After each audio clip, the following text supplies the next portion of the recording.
tayo sa labas. Kila titanim pa? Ano pinaruluto niya? Pakanin? Pagkainin pa, punta na tayo doon.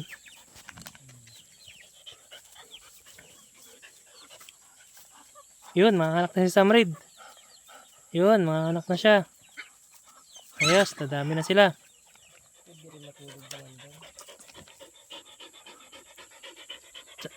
Saan ba? Ay, may space pa ba doon pa sa kanila?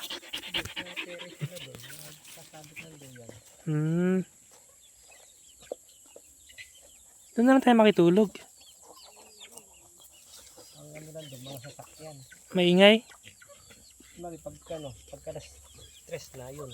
Wala nang sakit. Adaan na naman sasakyan. Ah. Hindi maganda. Pagka tayo magigising.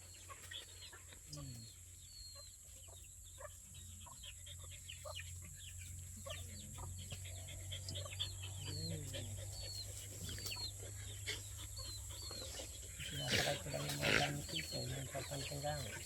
Yung kulig. Diyan na may gamit si Tito Botchog na chainsaw. Yan. Andiyan na dyan sa loob dyan. Nakakon lang, patong lang. Alam niya dito ako natutulog. Baka matagal na yung mga chainsaw niya dyan. Oo. Eh kung mga tiyempon na magnanakaw din.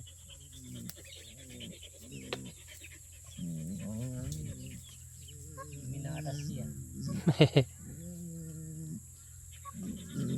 May sasakyan naman siya, di naman niya papasan. Hindi pa niya pag-uwi mo gamit. May CCTV ata siya dyan. Kahit na. Yung magagawa ko siya pag ninakaw na.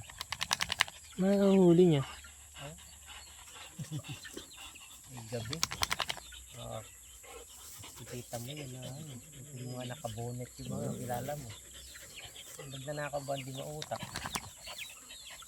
Kaya alam niya yung safety muna nilang ano nila.